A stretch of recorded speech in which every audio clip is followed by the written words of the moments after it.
Hello' সকলোকে নমস্কাৰ। নতুন এটা ভিডিঅ'লৈ স্বাগতম জনালোঁ। আশা কৰোঁ সকলো কুশলে আছে। মই আজি খৰিচাৰ পৰা আচাৰ বনাবলৈ লৈছোঁ আৰু আপোনালোকৰ লগতো ভাবিলোঁ শ্বেয়াৰ কৰোঁ।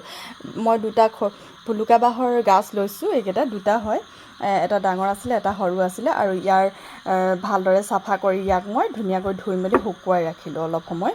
ইয়াৰ আগৰ অংশটো মই কাটি ৰাখিছোঁ, সেইখিনি চব্জি বনাই খাম। যিহেতু খৰিচাৰ কাৰণে বা আচাৰৰ কাৰণে কুমলীয়া অংশটো অকণমান তিতা ভাৱ এটা আহে, সেইটো কাৰণে কুমলীয়া অংশটো দিব নালাগে। এতিয়া এইখিনি মই ৰুকনি এখনেৰে ৰুকি লওঁ। মই এইখন ৰুকনি লৈছোঁ, এইখন ৰুকনিৰ সহায়ত মই ৰুকিম। আৰু মই ৰুকিবলৈ সুবিধা হোৱাৰ কাৰণে মই দুটা পাৰ্ট কৰি ল'লোঁ, মানে কাটি ল'লোঁ, দুটুকুৰা কৰি ল'লোঁ। আৰু ইয়াত গৈ যদি অসুবিধা হয় ৰুকিবলৈ হ'লে, তেতিয়া ইয়াতে মাজতে ফালি দুফাল কৰি সৰু সৰু পাৰ্ট কৰি ল'ব পাৰে, টুকুৰা টুকুৰাকৈ, তেতিয়া ৰুকিবলৈ সুবিধা হয়। মই এইখিনি গোটেইখিনি ভালদৰে ৰুকি লওঁ।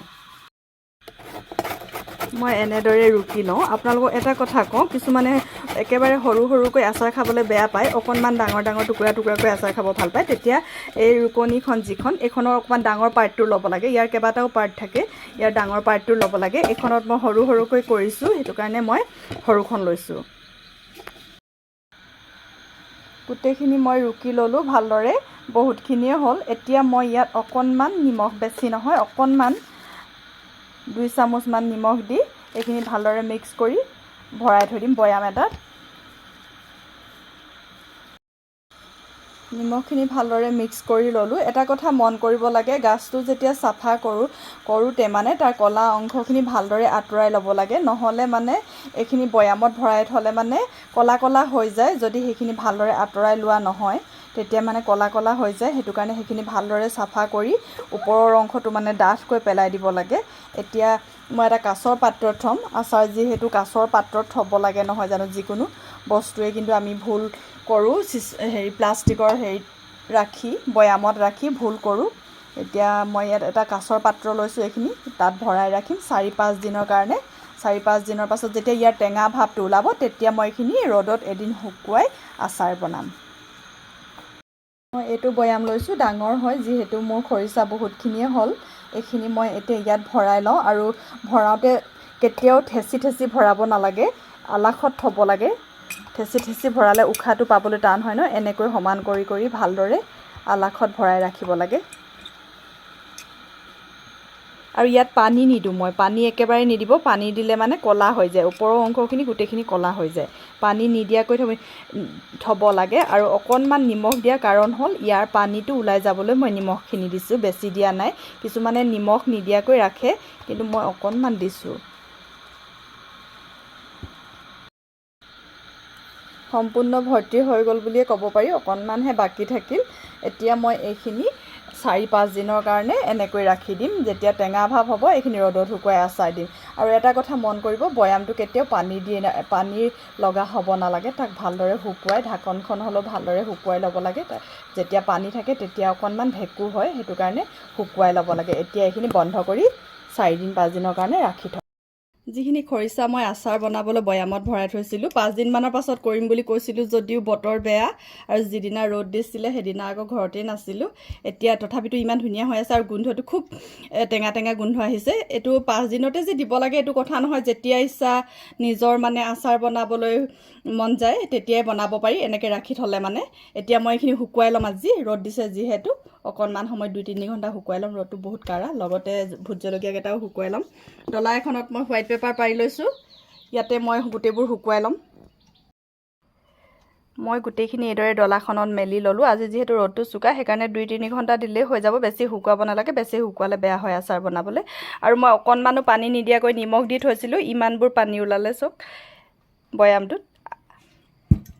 নিমখ নিদিয়াকৈ থৈও ইমানবোৰ পানী ওলালে। মই এইখিনি চেপি দিলোঁ, চেপি দি এতিয়া মই এইখিনি ৰ'দত দি লওঁ।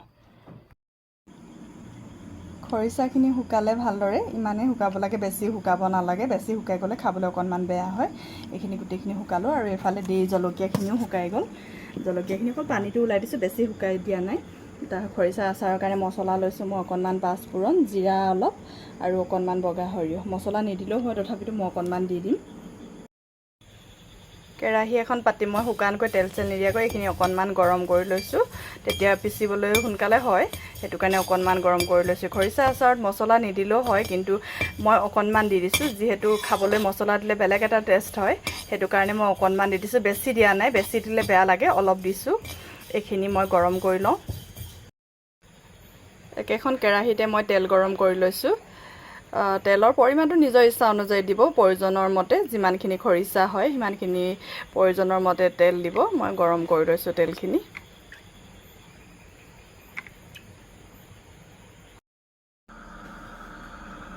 প্ৰয়োজন মতে নিমখ, 1 চামুচ ৰেড চিলি পাউডাৰ, পিচি থৈ দিয়া মছলাখিনি, জলকীয়া কাটি লৈছোঁ 5টামান, টুকুৰা টুকুৰাকৈ, বেছি নিদিওঁ, 5টামান দিম।